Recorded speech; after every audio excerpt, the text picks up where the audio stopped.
Last 5 సంవత్సరాల్లో DGP ఆఫీస్కి కూతవేటు దూరంలో ఉన్న మా పార్టీ ఆఫీస్ మీద దాడి జరిగిన రోజు ఏమయ్యారు వీళ్ళందరూ కూడా మాట్లాడేటప్పుడు?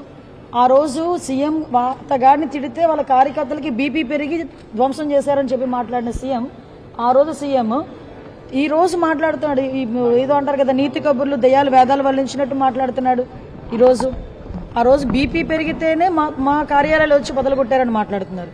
మేము ఈ రోజు అటువంటి ఆ కేసులన్నింటిని కేసులన్నీ ఉన్నాయి, నడుస్తున్నాయి. ఆ రోజు కేసులు పెట్టారు, నడుస్తున్నాయి. వాటన్నిటి మీద ఈ రోజు న్యాయ విచారణ జరుగుతోంది. ఏంటి కుట్ర? పోలీసులకి ఏంటి అవసరం? ఈ రోజు సత్యవర్ధన్ వాళ్ళ బ్రదర్ వచ్చి కంప్లైంట్ పెట్టాడు, నాకు న్యాయం జరగాలి, మా అన్నని ఇలా బెదిరించారు, కిడ్నాప్ చేశారని చెప్పి. సో దాని మీద పోలీసులు యాక్షన్ తీసుకోవాలి కాబట్టి పోలీసులు యాక్షన్ తీసుకున్నారు. దానికి సంబంధించి కోర్టులో ప్రొడ్యూస్ చేశారు, ఎవిడెన్సెస్ అన్ని ప్రొడ్యూస్ చేశారు. దాని మీద రిమాండ్ విధించింది కోర్టు. ఫర్దర్ గా ఏమైనా మాట్లాడుకోవాలనుకుంటే కోర్టులో మాట్లాడుకోవచ్చు.